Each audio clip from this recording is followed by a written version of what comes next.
We also have another technology called as fused deposition molding. So here you can see a large system which is from the inventors Stratasys, and that machine cost about 1 crore. Okay, and there is one in the bottom, a red colored machine that costs about 1 lakh. Okay, why there's so much of difference? Will they give the different quality? No, they give the same quality. You can see here, this part, what you see, black one, is produced by both of them, same quality, no change. Then, how is that one is 1 crore, one is 1 lakh? So, the one which is on the right side is a production machine. It works for 24 hours, 365 days, and every time it is ready to work for you. Okay. Whereas what is found in the foreground, that small little fellow, though it produces, but it has got a lot of whims and fancies. It will work today, tomorrow it may not work.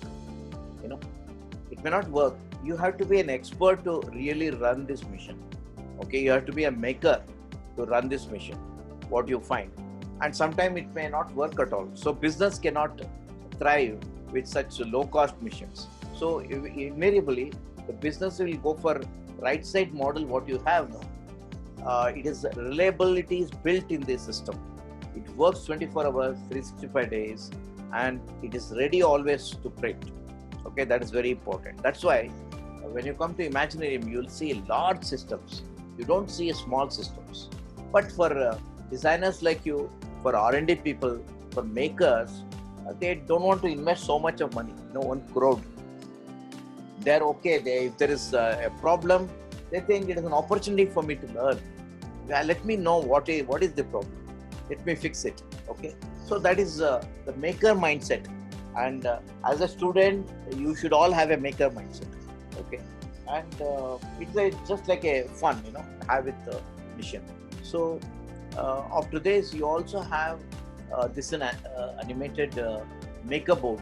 You can see how the part is getting deposited on the platform, and you have yet another technology, wonderful technology called LOM, Laminated Object Manufacturing, by which we could produce lot of very good material for engineering also, but somehow market was not able to absorb it. The company became bankrupt. They started in 95. By 2000, they became bankrupt. Much later, there's one more company in Ireland called Emco. They came out with the same technology with the paper, A4 paper. They used to make a lot of colorful things. What you see here, juicy orange cut. But soon they had to also shut down because there was no takers. Because as a paper, laminate, they could not actually give industry what they wanted.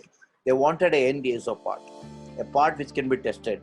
These are all made up of paper and laminates. They will not be able to use it in a real life. So this technology was not absorbed. Then you have one more technology by MIT, USA, and they had taken a patent and trademark called 3D printing for this. In fact, this was called as 3D printing, what you call as binder jetting. Binder jetting is something like, if you're in kitchen, atta hai, atta ka upar, supposing by chance you put some Fevicol, what happens? Fevicol as a gum, it will absorb all the particles. You leave it, after some time that becomes a hard mass, correct, no? And so what they use the same principle here. They stencil, they use a 3D printing head, they put the shape, they just put the the so-called powder, and powder becomes a sheet, and that is repeated over and over again. And because it is white color and becomes like a sheet, you can also use a 3D print, color printer, inkjet printer. So it can also dispense after printing. It dispenses color, so you can get a colorful model like this. Even this is not very great success because today people want it for end user application. Though it looks very good for education, medical, toy making and all, if you drop it, it breaks like a ceramic. glass. Okay, so it had no real industrial application. Though carefully one can make museum material, samples and all, but it had no large takers. And you can see here how the same thing, they're trying to build a house. Okay, and so it's all powder. The plotting happens like this, and actually the gum, what you see is ink, actually it is gum, and gum absorbs the powder, and when you take it out, take out the powder, what is left behind is the object, that is the house.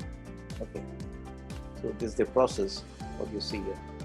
Very interesting, isn't it? Each one of them are interesting. Now you take the example of this material jetting. Material jetting means it is like actually like a toothpaste, no? The toothpaste like material is put in a small dot. Okay, we should not say spitting, but it is like like that. It deposits a very small material on the substratum, and this material is also photosensitive. So it goes to the end and it gets exposed to UV light and it gets hardened. Correct, no? What is the beauty of this technology? In this technology, I can have two tanks, A and B. One can be completely opaque, one can be transparent. They mix in various proportion. I can go from transparent to opaque. Also, I can go from hard to soft. So the term was born called digital material.